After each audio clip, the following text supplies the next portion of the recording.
We are live here in Santa Maria, California. And this is awesome. So we're like kind of co-sharing a freaking podcast right now. It's gonna be dope. And I'll kind of go around the room introducing everybody. So we got Chad.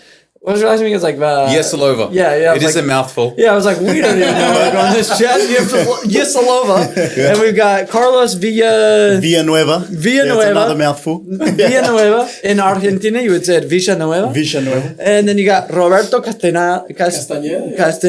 I was trying to say with the Spanish accent. And then you got Samuel Taggart. That is my name. Samuel Taggart.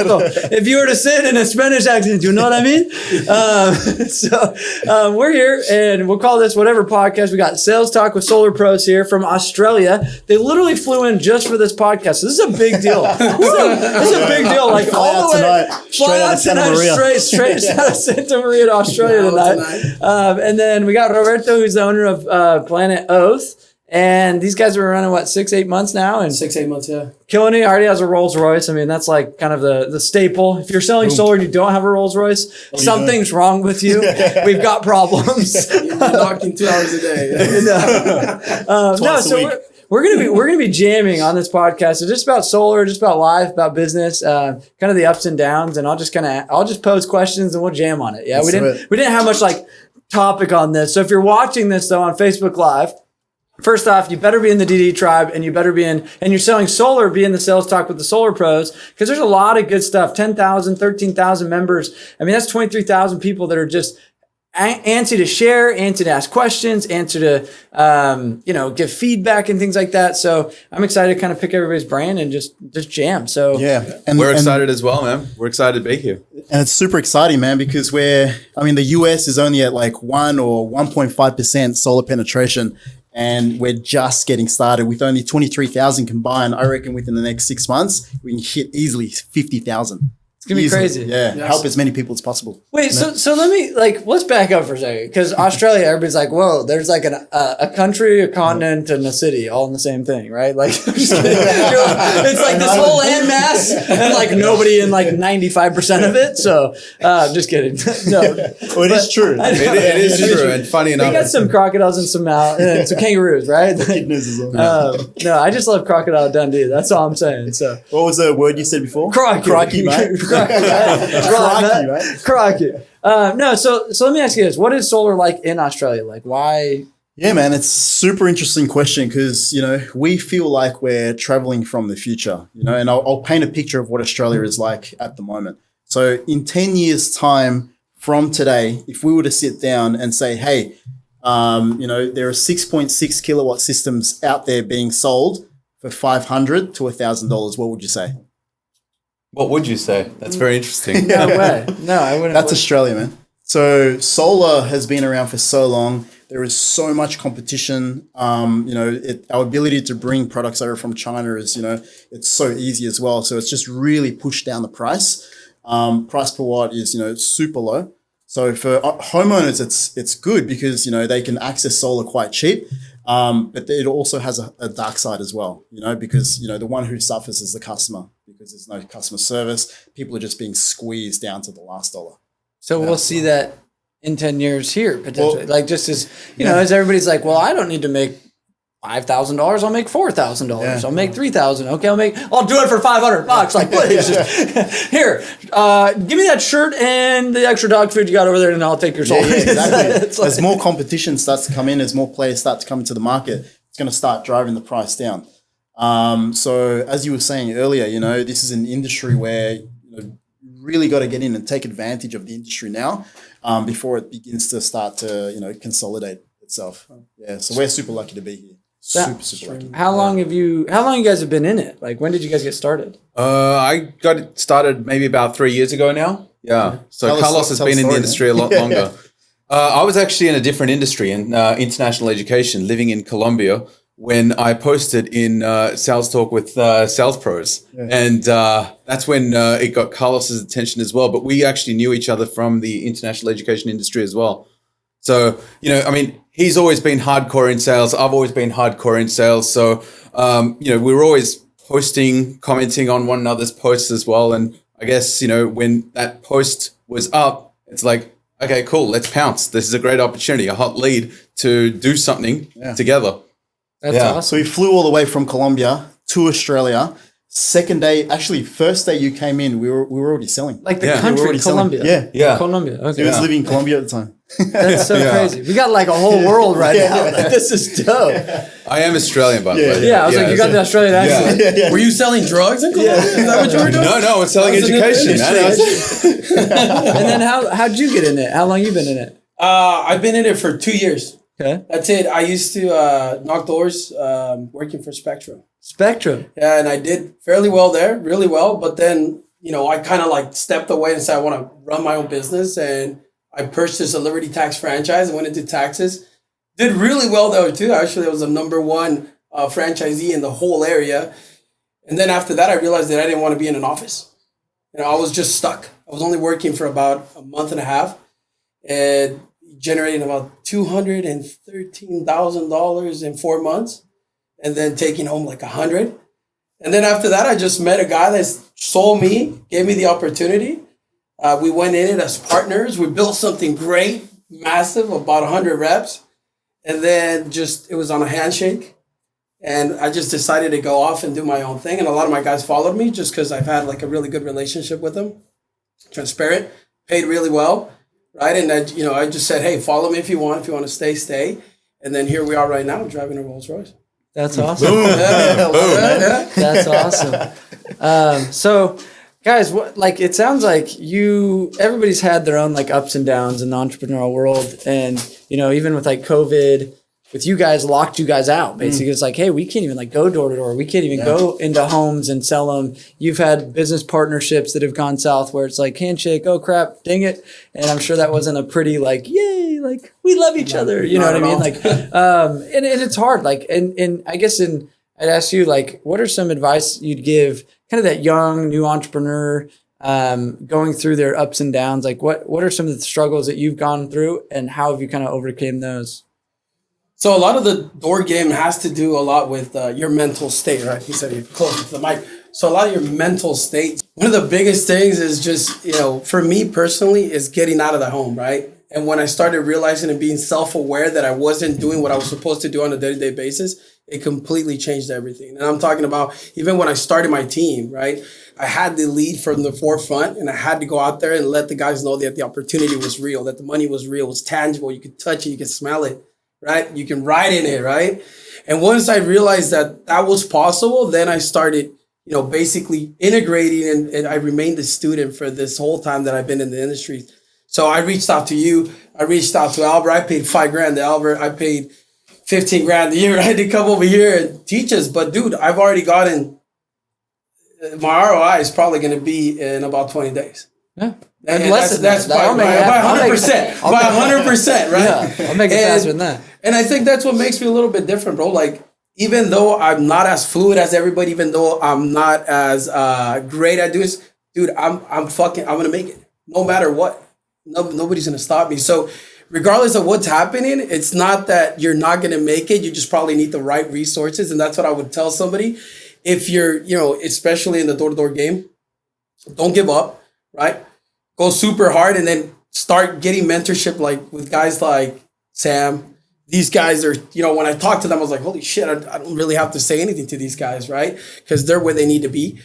But if you're not making it, it's just you're not getting the right information from the right people. And I would recommend you start looking for mentors that help you get there faster. Because I have a model that says you could either get there in a year and a half or get there in 6 months. And you could even get there in a month if you really wanted to. So, that's my biggest thing. My biggest advice to everybody is just stay coachable, remain a student, and then pass on the information to everybody else. That's what I would say to everybody, especially the guys that are struggling right now. That's powerful. Yeah. What about you, Carlos? Like, as you kind of gone through an entrepreneurial journey, you've seen a lot of businesses, you've watched a lot of people in your group. What advice would you give kind of that young entrepreneur that just started on their own? They're going through the struggle. Yeah, man. Get around the right people. So all, the success that we've, built up until today has been because we're at around the right people, right? So for example, me and Chad are always together with everything that we do.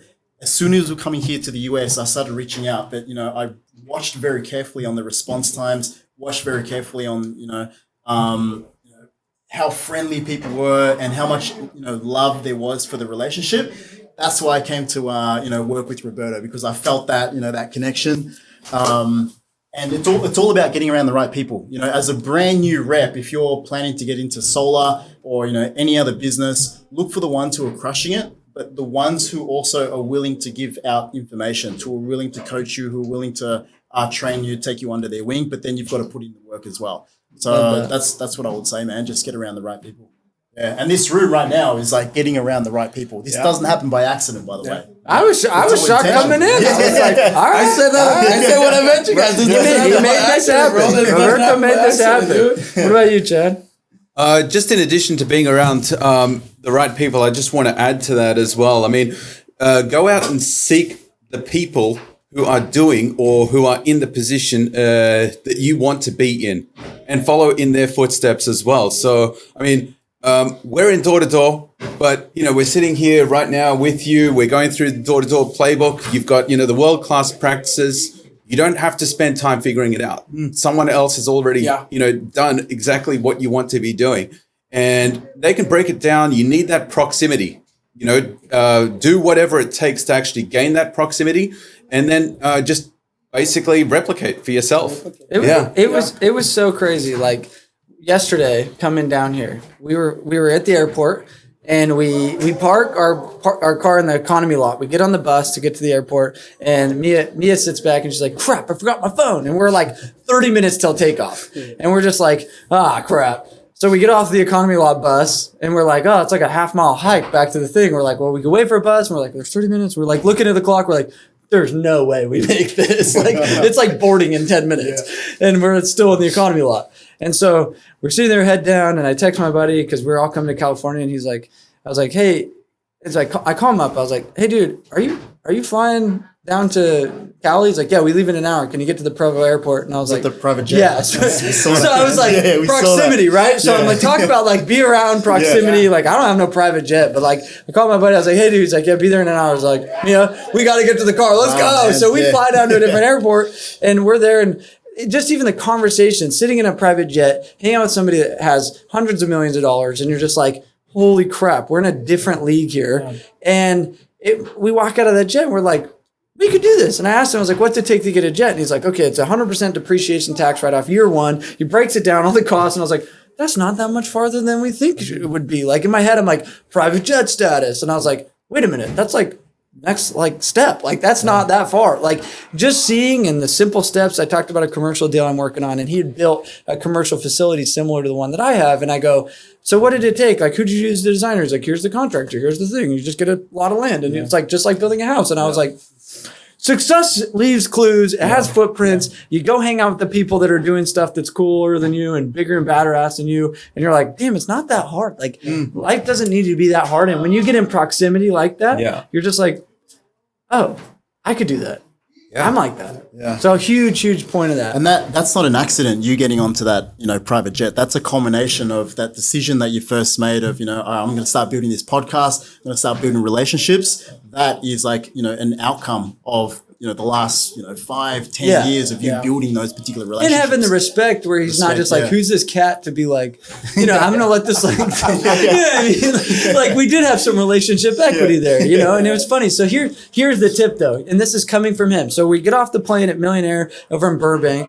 And we're in the bathroom, and I look at him. I was like, "Hey, can I chip in for gas or something?" You know what I mean? This isn't like your typical like, "Can I chip in from gas?" Like this is like for jet fuel. You know what I mean? Like, I was like, I at least canceled my Southwest flight that was $250. Like that could help a little bit, right? Like in my head, right? And then what he says, you know what he says? He goes, "I don't need your freaking $250, dude." He's like, "What I want is when I call in a favor that I know that I got you." And you got my back when I need a favor. He's like, that favor that I call in. That's a line straight out of Godfather as well. Yeah, no, it is. I just want to be able to call on you for a favor someday. He literally just said that. And I go, touche. I got your back when you need it. Like, I'm here. Like, what do you need? And you will definitely be there. And I will. Yeah. And just to make it relatable for the, for any team member out there, because there are guys, who are in fear of knocking on their very first door. When you've got that proximity, it elevates you to a point where you are inspired to take action as well. Because some people ask us, like, how did we actually even make the move to Australia? What did you actually do? US. Yeah. Oh, sorry, to US. Yeah. I'm forgetting where I am now. California, it's its own country, by the way. Yeah. You're not even in the US yet. You got to cross over the border to Nevada. But yeah, when you pay for the access, or, be around the people who have achieved what you want to achieve as well, you will get over that fear factor, because you will be inspired to take action, which is key. So let me. Is it cool if I switch gears on this a little bit? Man. Let's do it. So door knocking. Obviously, you've seen in Sales Talk with Solar Pros, you've got not just door knockers, but marketers. You've got phone call center and Zoom closing and things like that. You guys pivoted to Zoom closing, a lot of that. I guess what's your 2 cents on the differences of effectiveness between cold calling, Zoom conferencing, in-home selling, door knocking? You've kind of played around in all those relevant areas. Where have you seen goods and bads and uglies, pros, cons? Talk to us. Look, I mean, they all have their pros. Yeah. All have their pros, but I would say it's like a brand new rep. If you're watching now, choose one and just go all in on it. Like, don't try to spread yourself too thin. Don't be like, today I'm going to cold call, tomorrow I'm going to go door knock, and then next I'm going to, open up a phone book. Just choose one. Choose one and just go all in, and then, look for all the resources to try and, become the best at that. I like that. We started off in-home presentations. Then we made the switch to virtual. Virtual, it was just straight phone. There was no Zoom, straight phone. So we had appointment setters, calling, setting up appointments, doing a live transfer to a closer. Closer would then just shut it down, take it all the way. Sign loan docs. Here, you take your email. It's coming through. Now, as you can see in your email, you've got a panels here. Scroll down. But those actions were born as a result of, we were forced into that position. The rules suddenly changed in Australia. So we're like, okay, we need to make these sales. So let's take it all the way. That's legit. Yeah. Talk about savage. So it's going to look good in your house, I promise. 30 grand, put it down now. Love it. What about you? Just stick to one. I've always just stuck to door to door, just because it's faster, dude. You can literally get out of your car, go sell that neighbor, go sell whoever is the homeowner. It's just, to me, it's easy, right? You concentrate on building. It's like, dude, like when you said I knock on 7 doors and I book 6, dude, that's me. Like literally, it takes me about 10 doors to get 3 or 4, and then okay, it came, right? And it took me a long time, because before I went door to door, and actually it changed my life, door to door, and I jumped into door to door on accident, right? I don't know if you said you dropped out of college, right? I graduated from San Jose State, and I thought I was a shit, right? And I was like, damn, dude, but nobody wants to hire me. I have no experience. And then, so I had no experience. So then what happened was I kind of like fell into it. I needed to pay my student loan, and I went into it. But before that, dude, I literally blacked out of my communication course. Blacked out. I don't remember.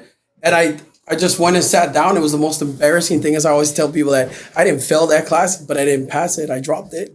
Right? I dropped it before I could fail it. So I jumped into the door to door, and I just, for me, it was more fear. Like I was fearful of being fired because I needed to pay my student loan. So what happened was that my manager, wanted to go out there and shadow me and, just kind of guide me through it. And I didn't need it. I didn't need it because I didn't want him to see how bad I was. So then I just started doing that at 11 a.m. before his 2 p.m. So before 2 p.m., I already had 3 deals. So he was like, well, I don't really have to do anything. I'll see you tomorrow. So then I was just like, man. That's and awesome. You know what? The funny thing, for a whole month, I didn't know what my commission was. I thought I made 3 grand. I'd made 10 grand. So yeah, I didn't know. He was like, "You're stupid," and I was like, guys, cable. This is important, and this is my next question. So let's take this principle, because it's even worse in solar. You tell somebody what they make in solar, they stop working, flat out, right? Exactly. Yeah. So it's almost like we would be doing our people a better service if we just simply said, "Oh, congrats, you made $500. So go get another one." Yeah. And they sell 10 in a week, and they'd be like, "Yeah, you made like a couple grand. Good job." And then you like, once a year, like, surprise, He's a massive check. Here's a massive check. Wait, I've been holding on. I've invested it, actually. I made you 10% on it too, or something. Like there's a way to do that. How do you avoid complacency? Because that's been the biggest problem I've noticed in this industry is guys get paid too much. And you go and a guy's like, I got one sale this month and now I can live for the next 30 days. And then they're broke and then they get another sale because they need it to pay off their debt or pay their rent or whatever that looks like. And that is the normal solar agent. How do you combat that? What are some things you've seen to help like in your own lives and your own selling or others? I would say goal setting. Goal setting, like, and I could talk, I could talk about my guys all the time. I got some killers on my team, but, they go through 2 months of like 10, 12, 15, and then 60, 100. And then I'm like, hey, bro, where you at? I'm living my life, right? So then what I try to get them to do is just goal set. Hey, what are you trying to attain? But even that, in this industry, it's crazy hard to do that. It's crazy hard. And that's, that's the reason why I brought you in, because I'm like, dude, I need. We were about to drop some fire. This is like a good intermission, by the way. So that's what I would say about that. But I think goal setting. I think a lot of people lack goal setting, because for me, even I live in Pismo Beach, and that's a $1 million home, and then I also I bought the Rolls Royce, and it was like you said, you break down the numbers of how attainable something is, and dude, that's what drives you. You're like, damn, dude, I can make $1 million in this business. I only have to close about 12 deals a month. That's insane. But nobody really breaks down the numbers to the ridiculous, right? Like, hey, I got to knock X amount of doors to get X amount of presentations, to get X amount of sit downs, to get X amount of closes. And nobody does that, right? And it's, a lot of the guys don't do that because they really don't, I feel like they don't have something to strive for. They're capped. They're complacent, right? I think my father-in-law said it. He's like, as Mexican, I'm Mexican. So he said, as a whole, the Mexican community is complacent. If they see that the kids are making more money than their parents, then they're okay with that. They're making 10K.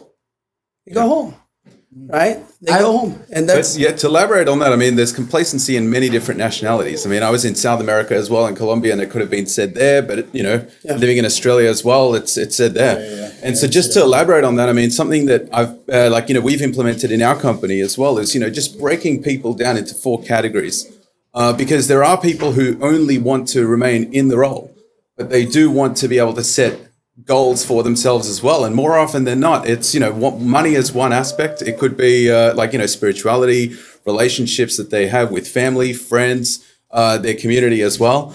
And so being able to put things in place to achieve those goals, providing them with experiences that they wouldn't have otherwise experienced on their own.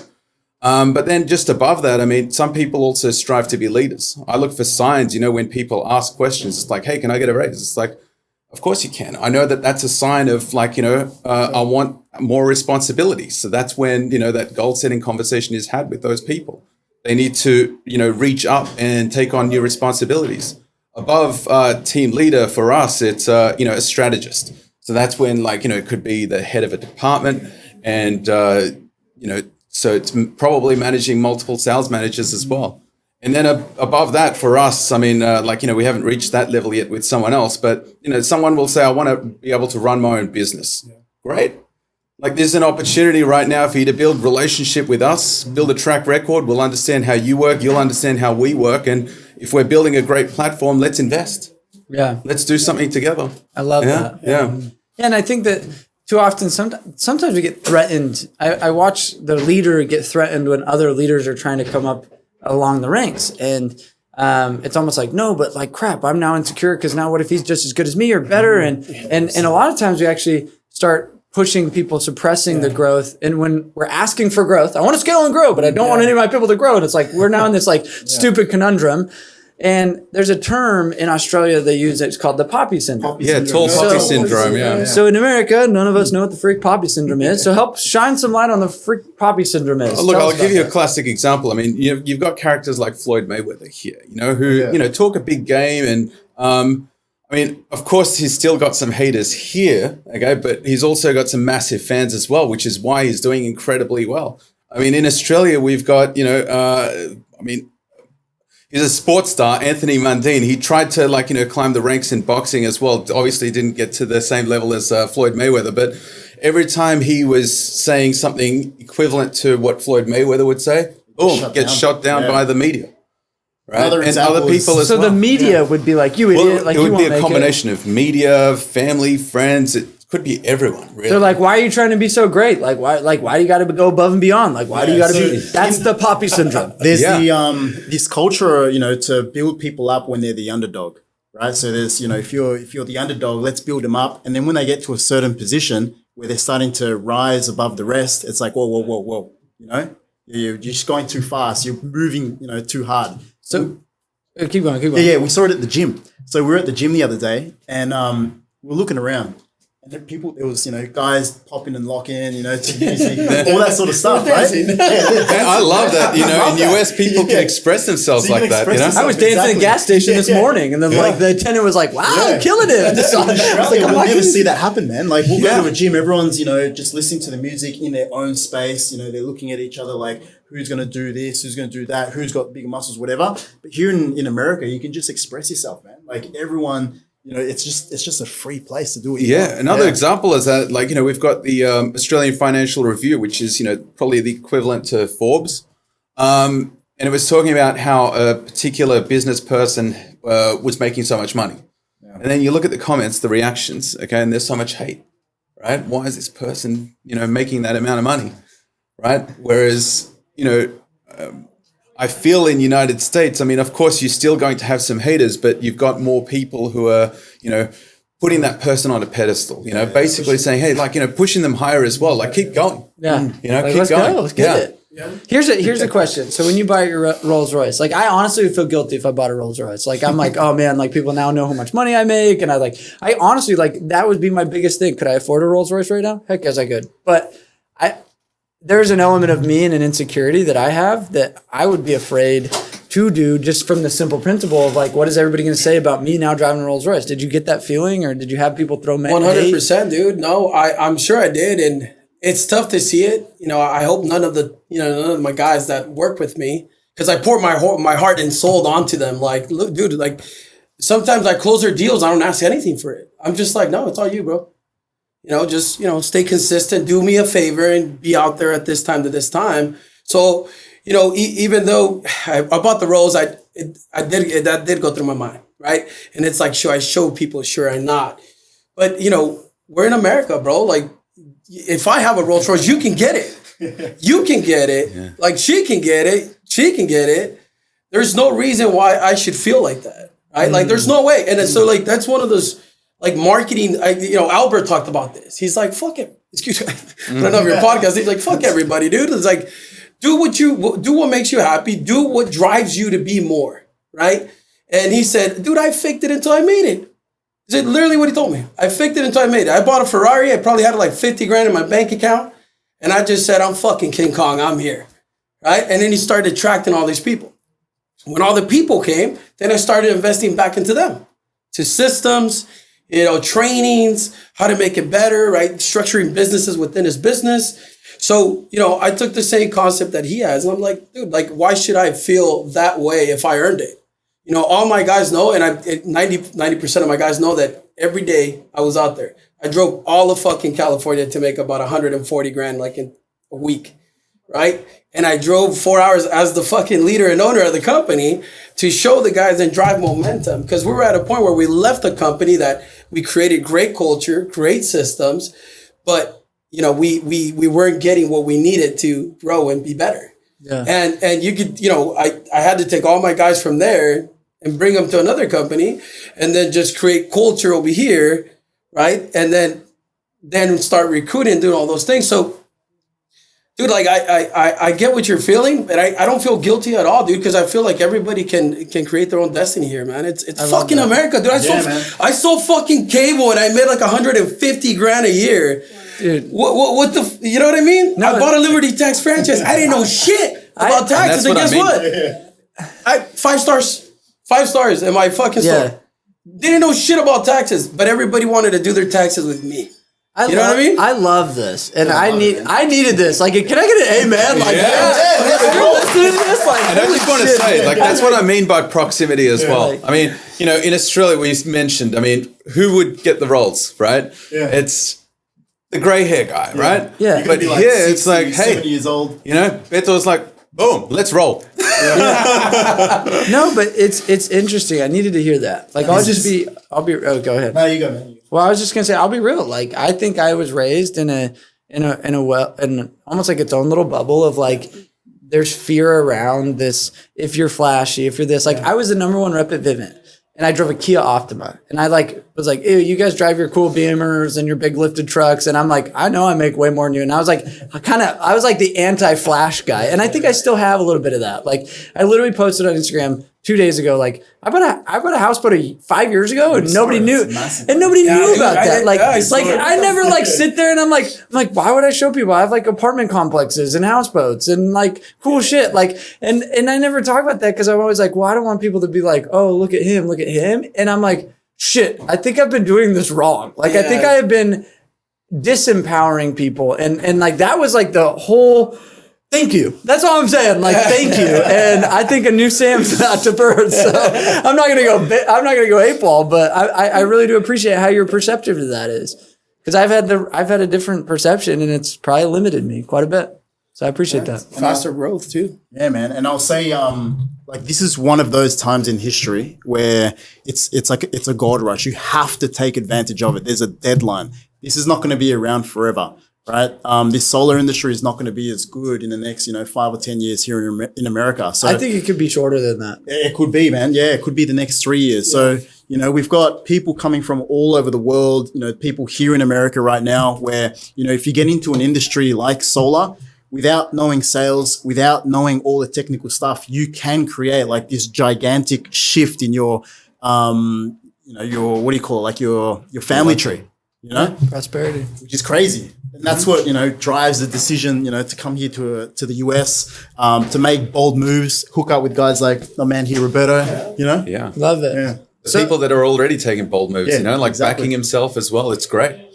So here's the last question, because I know we gotta go keep training. We just like disappeared. There are teams all waiting for us. I'm like, and we're just mid podcast. Why not? Like, send it. Let's go. Set it up. They were having lunch. So if you've been listening to this, hopefully you've gotten some value so far. Please share this. Join the groups. Tag a friend who's like, hey, I'm struggling at dealing with like, I'm trying to get to the next level. And this would be a great podcast for that individual. So give us some love on the podcast.